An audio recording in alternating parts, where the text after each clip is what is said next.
yeah, I think it's just in me that once I want to do something, I'm going to do it. And especially with this being given to me by God, like, I'm going to do it. I mentioned the shelter that I went to, my very first partner, the shelter in Gainesville. That was a shelter that my sister actually stayed in. That probably hit hard. And so for me, sometimes I struggle daily, like, keeping God at the center of things when everything's going crazy, right? Clients are calling, cases are, deadlines are coming up, kids have issues, whatever. How do you keep God in the center and at the top?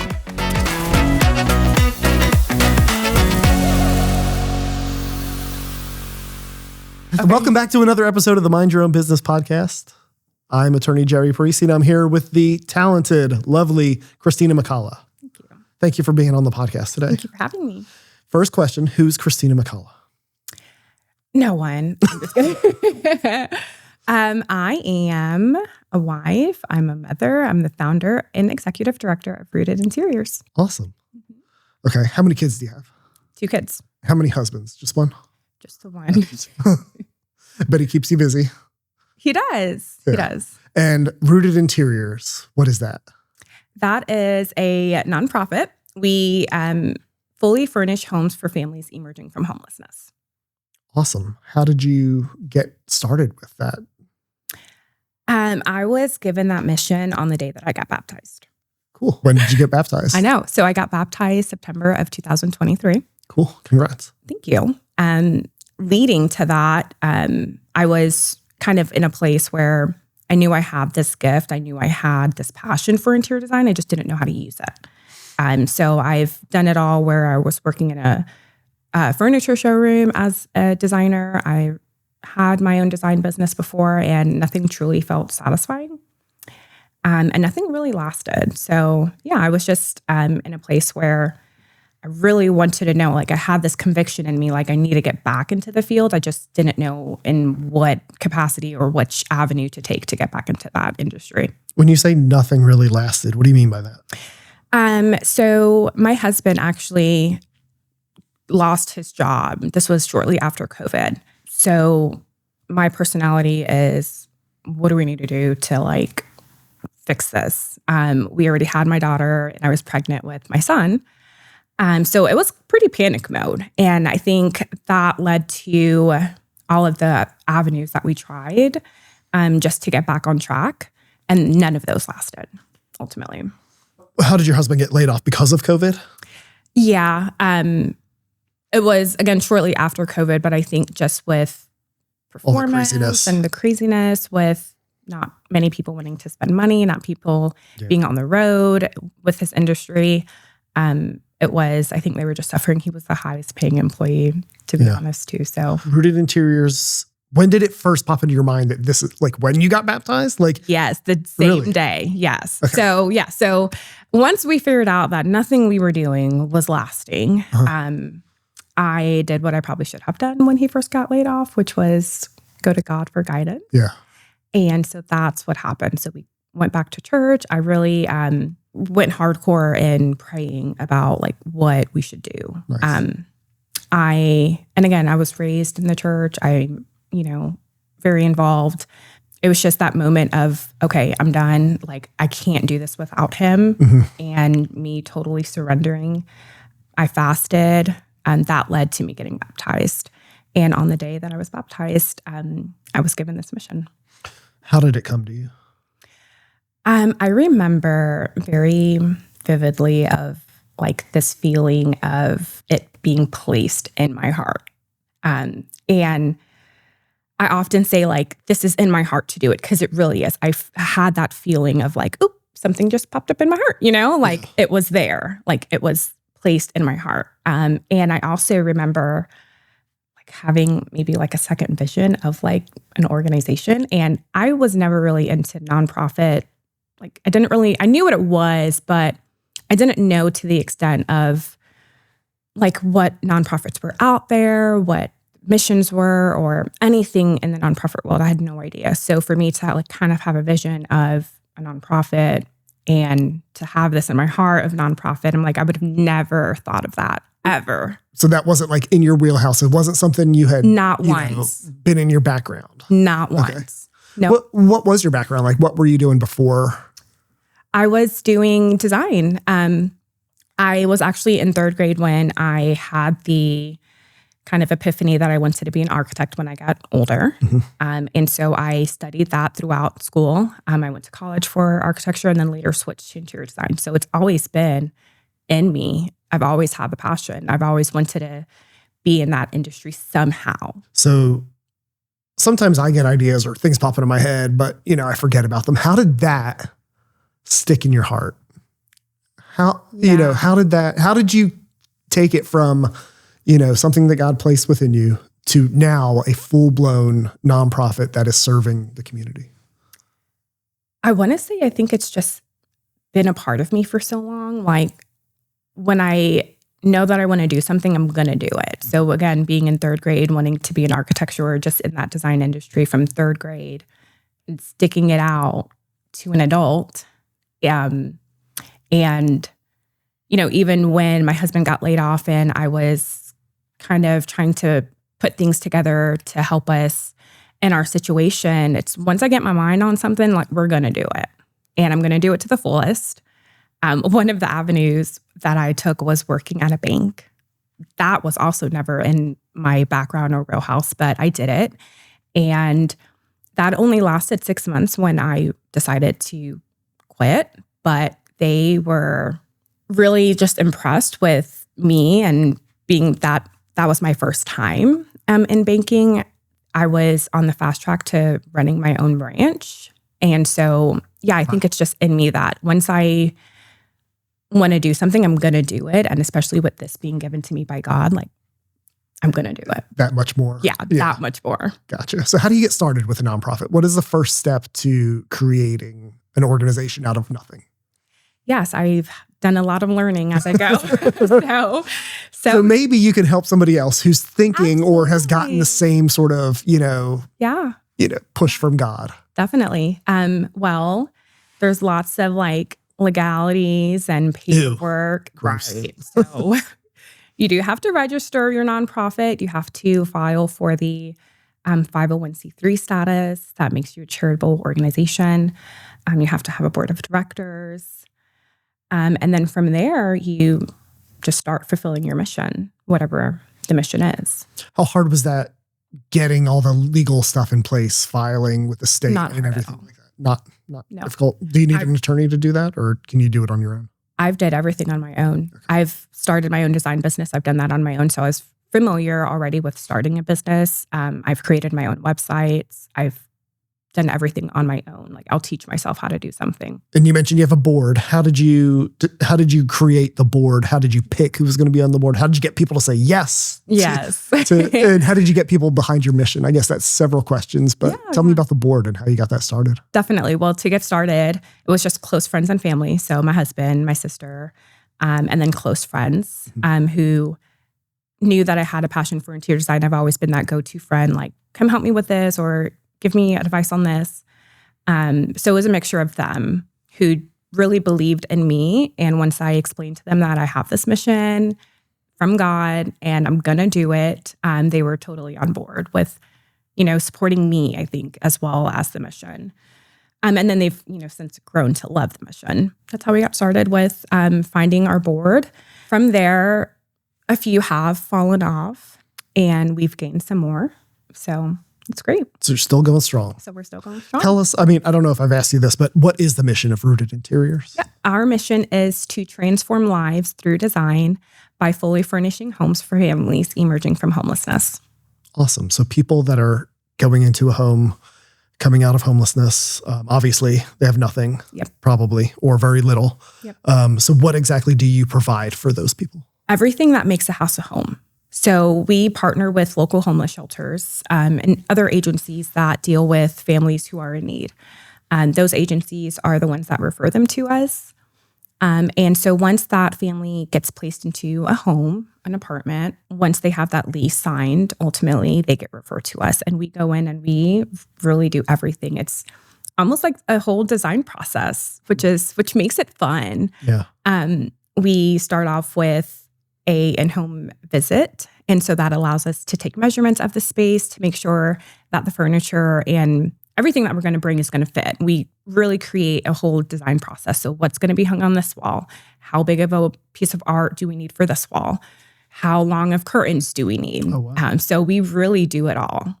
It sounds like it. So it's not just like bringing in, a couple end tables and, a couch. You're really putting some thought into this home. We are, yes.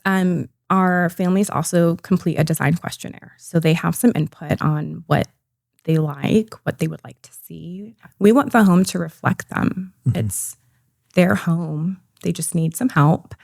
Yeah, and we want it to feel like theirs. The more ownership they have in it, the more of a sense that they belong here, the more that they'll remain stable. How do you think your work benefits people coming out of homelessness? I think for them too, it's more than furniture. So for me and for the families, it is more than furniture. Like, yes, it'll be nice to sleep on a bed, but it also ties into emotional and mental health. I mean, imagine a parent who can't provide a bed for their kid. So it's more than furniture. It also, I think, gives that parent that confidence again. And maybe they're dealing with depression or anxiety. And I think just by taking away that financial burden and giving them a place that they could really be at peace in and like switch that mind frame from survival mode to, okay, this is good. We could start like thinking ahead. We could start moving forward. We could thrive now. Mm-hmm. So I do think it's really life-changing for them. Do you think it creates like a sense of stability to have, a space that's filled and beautiful? Yes. Rather than coming home to maybe, the TV's on milk crates or the mattresses on the floor. Do you think that helps also the children and their, absolutely, development? Absolutely. I think, for the kids, sleep is really important. Obviously, they're in school. They need to learn. You need sleep to learn. And we also create, that space for them to have their books to read, do their homework. So a lot goes into it. We focus on the smaller details. We're really thoughtful with everything that goes in there, like down to the books, like even for the mom. We'll ask them for pictures, like family photos, and we'll print them out. And, like little things like that, like having a family picture on the nightstand. Mm-hmm. I mean, they love that. What's a design tip that those little details that I may not know that I should probably have in my house or may want to think about? You will do fine as long as you group things in 3. 3 is the magic number. What? Cool. I got 3 kids. Okay. Have them on display. So you want to group things in 3. And if they are all different heights, then that is also good. So it's really simple. 3 and different heights. Okay. Same with color. So your color palette should be 3. You should have primary and your accents. So yeah, there's lots that goes into it. But just remember the number 3. Maybe you can come over and show my wife some. I would love to. Not that she's doing an amazing job, but I'm sure everybody can use some additional. Just a different idea.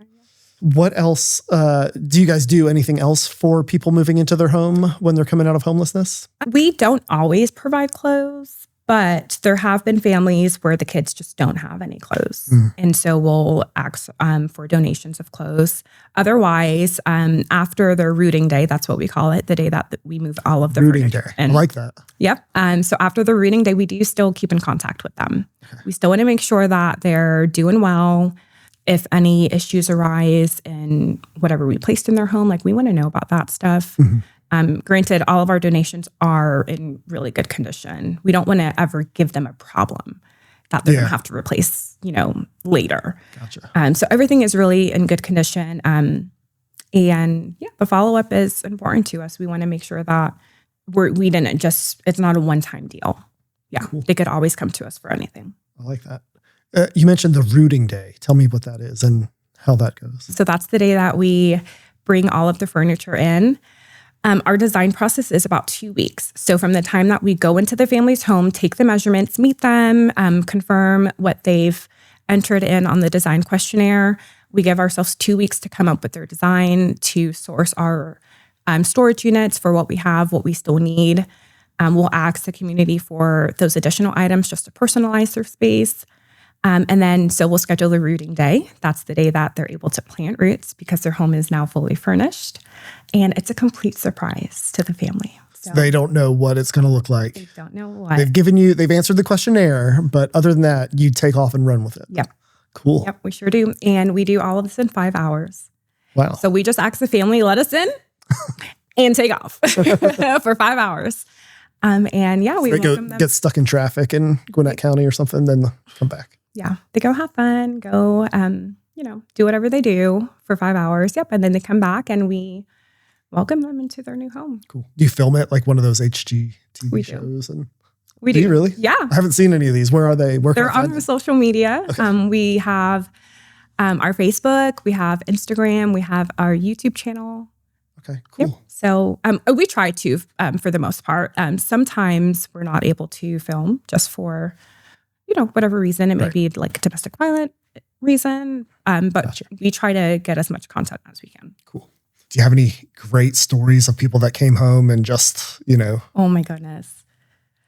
I feel like they're all so good and different. I remember a little boy, we did his room and he walked in and literally just screamed and fell to the floor, like completely just fell to the floor on his back. And he was like wailing all around and he was so excited that he had a bunk bed. So excited. It was the cutest thing. We also had, really emotional moments where, we're all crying for the most part. Yeah. So they could be really emotional as well. That's cool. Yeah. Tell me about that little boy's room. He had the bunk bed. What else? What else was he excited about? I mean, the room was empty. They had a few toys, just on the floor, but for the most part, it was empty. It was a 4-bedroom home. This was when we first kind of started. So within our first year. And because it was a 4-bedroom home that they were renting, it was one of our biggest projects to date. So he was sharing a room with the grandpa and the daughter was sharing a room with the mom. So their room was empty and they had just mattresses on the floor. So I think just like them being able to be in their room now, to have their own space. He did have, I guess, like a little PlayStation gaming thing. So, but the fact that it was like up on a TV stand, it was like in place, ready for him to play. He had a bookshelf with all of his toys. And we also, it was the day before his birthday. Oh, that's so cool. I know. And so we got him a gift and it was actually a pair of headphones that were donated to us. Come to find out when he opened it, he needed a pair of headphones for school. And it just all works out. Yeah. Yeah. That's awesome. So it was special. Yeah. Cool. What geographic area does Rooted Interior serve? So we are based in Jackson County and we serve all of the surrounding counties. Okay. So that includes North Gwinnett, Hall, Barrow, Clark, Banks, and Madison. Okay. And you work with other nonprofits, I guess, to have these families referred to you. Is that right? Or can the families apply to work with you, or how does that work? Yep. We only work with families who are referred to us by a partnered agency. How many agencies do you work with and how did you build those relationships with them? We work with maybe about 16. Oh, wow. In all of those counties. And it's really just me kind of introducing myself and offering, Rooted Interiors as a resource. So for example, with the school system, we are now a resource for if there is a child who is in the school system and their family is, displaced and they do get a home, they'll refer them to us. So we're really just a resource for these organizations. Gotcha. The very first partner that we had was a homeless shelter in Gainesville. And I remember going to them, and this was, I think, before I registered the nonprofit. So before it was even formed, I went to them and asked them, if it's needed, what they thought about it. and they were really, really happy. Supposedly there's a gap. Well, not supposedly, there is a gap. Okay. There's a gap. And they were just really thankful that I was going to be filling that gap. They would get phone calls from people in the community wanting to donate to the residents there in the shelter, and they couldn't accept it because they didn't have the storage for it. And most of the time, those families are moving into homes that are empty. So, yeah, they were really excited about it. When you met with that agency, was that the first time you realized there was a gap in, I want to say the market, but you know what I mean?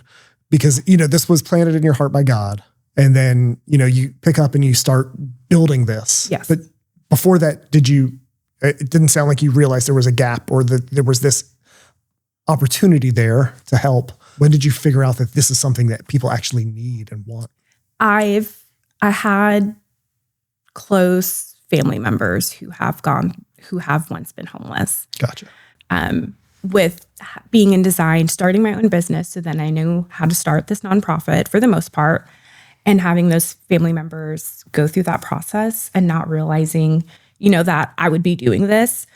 So I was talking about Anthony, my husband, who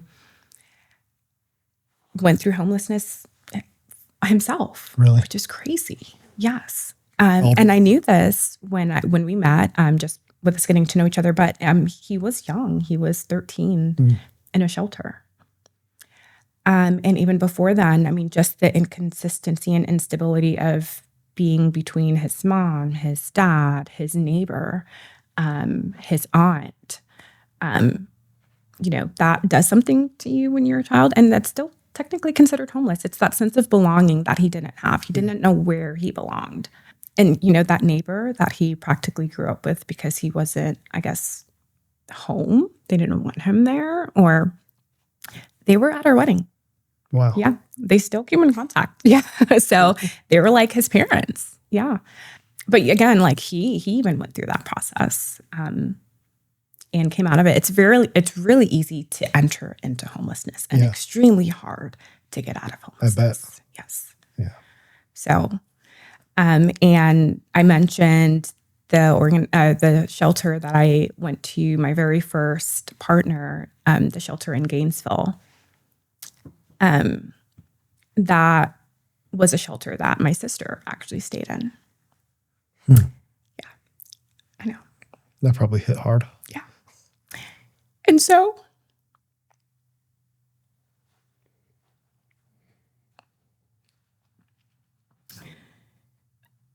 it really felt like full circle. It felt like I was meant to be there.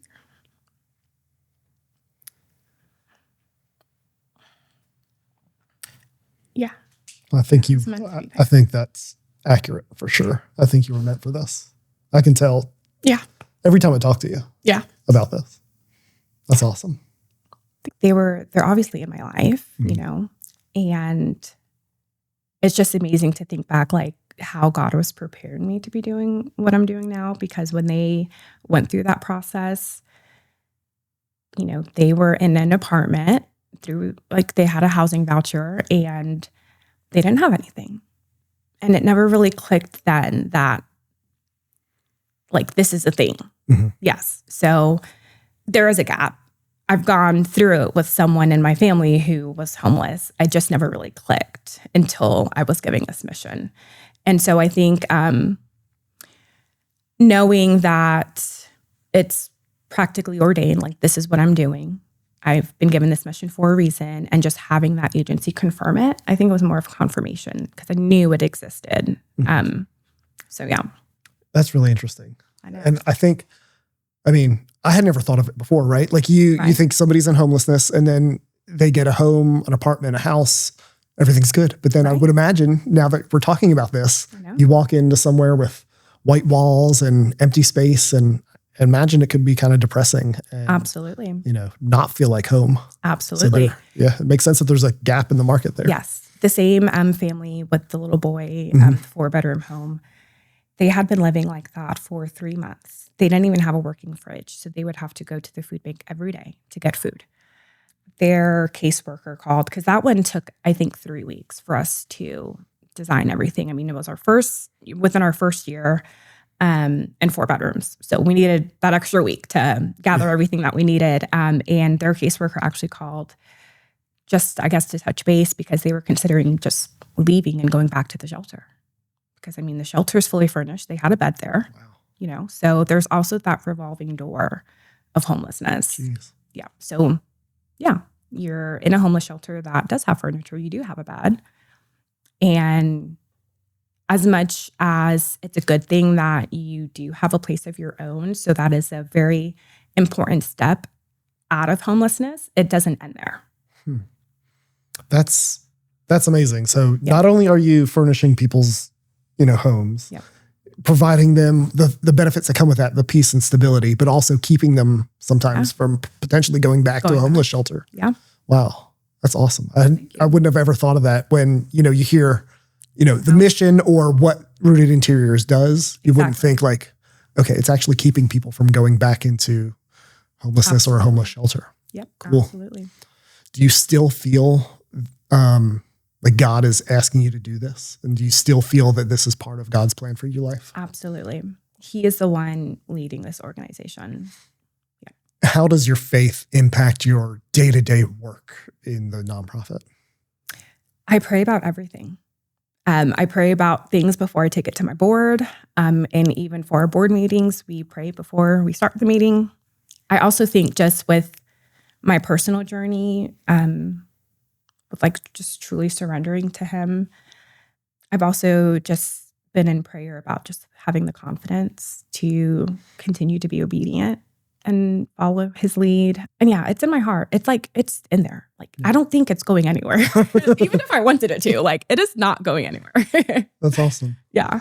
When you decided to get baptized, was there a moment or was there a thing that pushed you to make that decision? Or tell me about that. Yes. So, oh my goodness. I have felt that conviction to get baptized for a really long time. Really? There were so many times where I could have gotten baptized and I did not because I was a chicken. And I'm like, I'm not going on stage.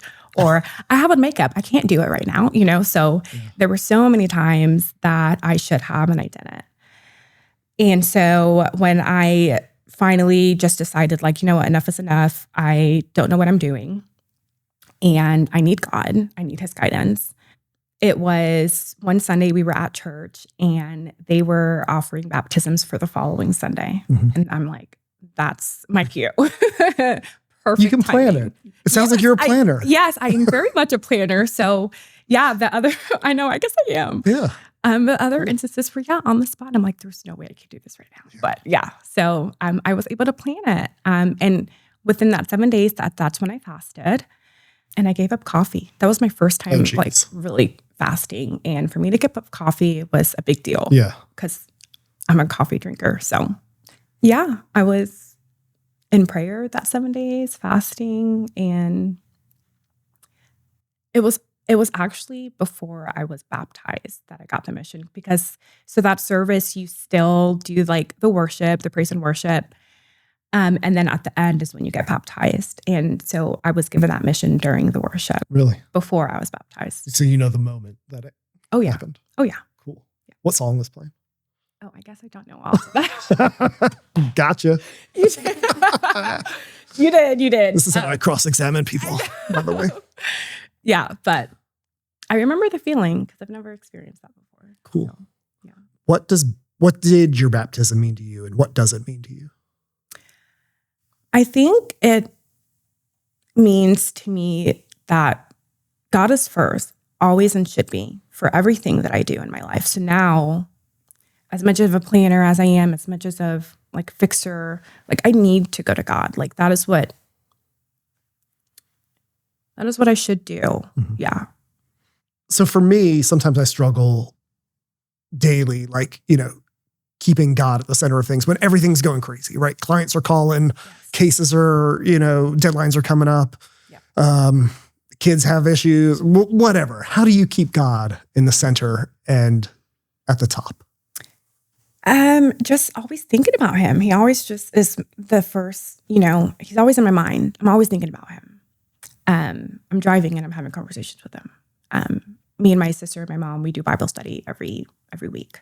Cool. I read my Bible I think just making him a priority. Yeah, like first thing you do when you wake up, just like including him in your routine. Yeah. How do you get the donations for Rooted Interiors? Where do they come from? We get our donations from community members who need to get rid of some stuff. They contact us and we either pick it up or they come drop it off to our unit. We also partner with like Habitat and other organizations who are able to donate furniture to us. Gotcha. Yeah. Do you have any like corporate donations or corporate entities? Because there are a lot of warehouses around here. There are, yes. Not yet. We're working on it. So in order to get those corporate like partnerships, we have to have like an actual warehouse with like a loading dock. And right now we're working out of storage units. So once we get that warehouse, then we'll be able to get those partnerships with more of the corporate retailers. Yeah. So what you're using now is like those sort of like monthly storage units to that are everywhere. House all that. Yes. Yeah. Yep. Okay, cool.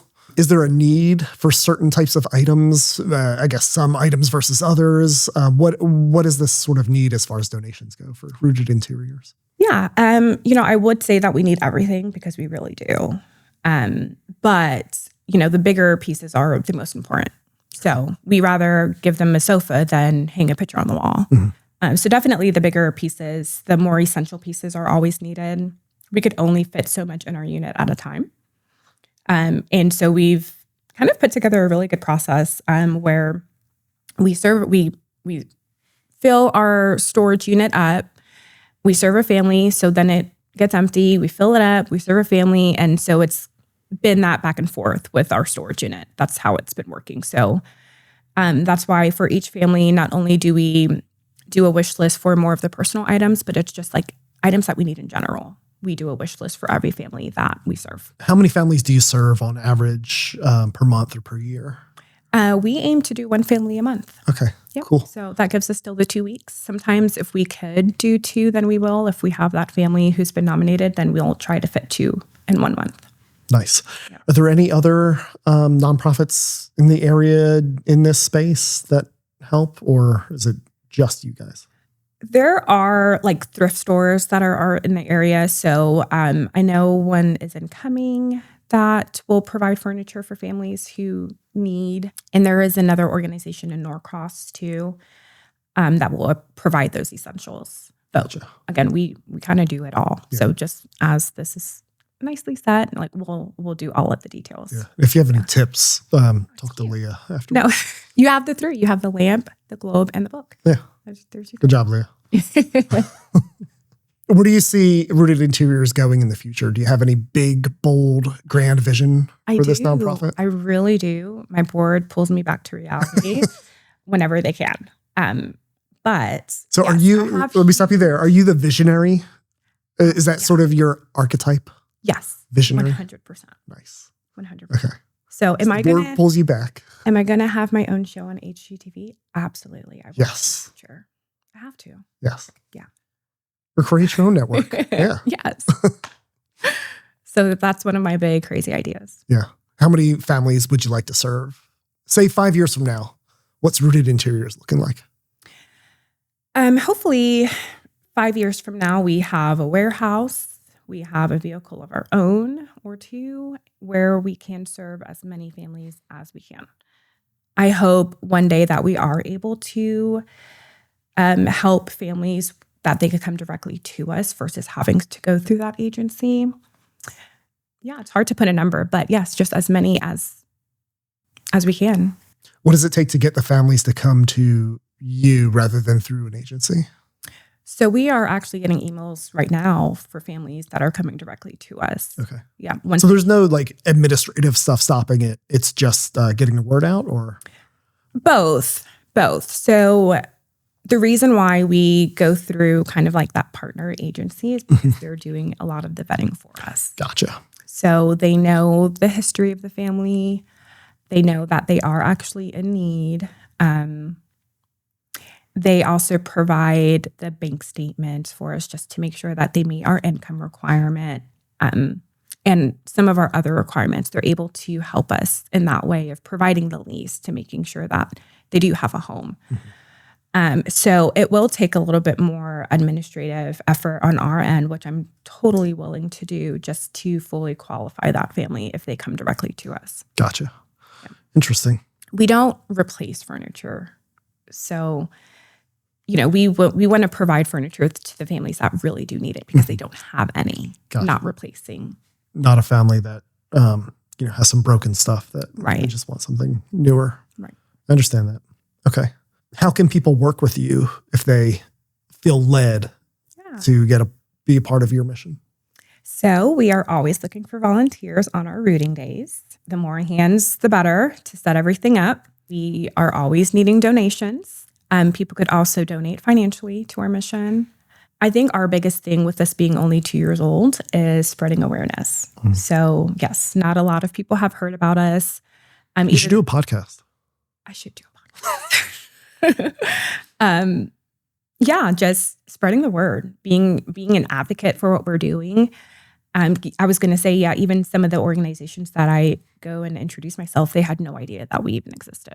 So, just spreading the word. Well, cool. Well, I had no idea you existed until we met at Leadership Jackson. Yes, right. How long ago was that? That was last year. Oh, yeah. Well, cool. Yeah. Is there anything else that you want to tell the world, specifically Jackson County and the surrounding area? I want to just share that homelessness isn't necessarily people living on the streets. There may be that misconception that, homelessness is when someone lives, on the street, but it's not. It's families who are living with other family members because, something happened and they were put out of their house. So just I think being open-minded to it could happen to any one of us at any time and just to approach it with grace and kindness. I appreciate what you say about, the homelessness is not necessarily people living on the street like we may see in movies or think in our mind, right? It's the instability, sometime, they may be living in a hotel, like a short-term hotel. I see a lot. So I do a lot of work with DFACs in the juvenile courts here in Jackson County and also in Gwinnett County. And I've seen a lot of families like that. And it's just the instability. Exactly. That I guess for me, the hardest part is seeing the children go through that because it's then it affects their education, their nutrition, their sleep, which creates a whole bunch of then potentially behavioral problems. Absolutely. All kinds of issues. So what you're doing is really is God's work. And it's not, when I first heard of it, I was like, oh, you're just sort of, forgive me, designing or making somebody's house look nicer. Okay. But now that I hear more of your story, I do think there's a tremendous need for what you do. And I appreciate that. Thank you very much. Of course. Okay. How can people get in touch and find you and work with you or just learn more or spread the word? Yes. Our website is rootedinteriors.org. And again, we are on social media. We're on Facebook, Instagram, and YouTube. And all of those links are on our website. Cool. Thank you very much. Thank you. Kristina McCalla, Rooted Interiors. This has been another episode of the Mind Your Own Business podcast. Please like, comment, subscribe. If you have any criticisms, text Leah.